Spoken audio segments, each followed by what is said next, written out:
The man clearly had no interest in the woman, but he deliberately brought home a woman with heavy makeup. Then, he took out a jar of lard he had prepared beforehand. He slowly spread the lard over her body, then wrapped her completely in gauze. Finally he pulled out a sharp curved blade. "Holy mother, what's that?" I said. "Relax, I'm scraping off the fat." The woman thought he was insane, and tried to get up and leave, but Grenouille calmly raised an iron hammer.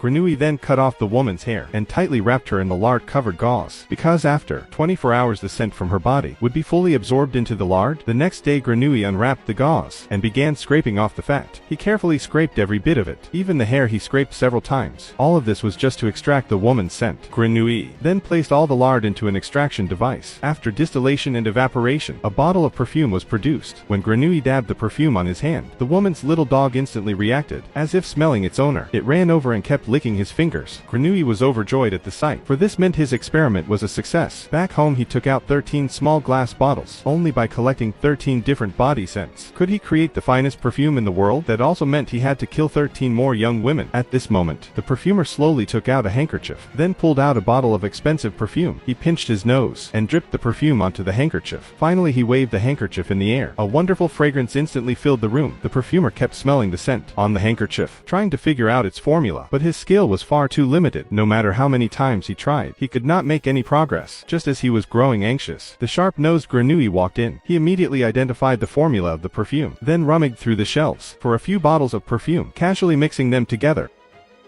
"Stop," the perfumer thought. Grenouille was just messing around, and told him to stop, but Grenouille kept going. Then, he asked the perfumer to smell the perfume he had made. The master waved it in the air, and realized it was exactly the scent he had been unable to recreate. In that moment the master knew Grenouille was a genius, so he hired him to work in the shop.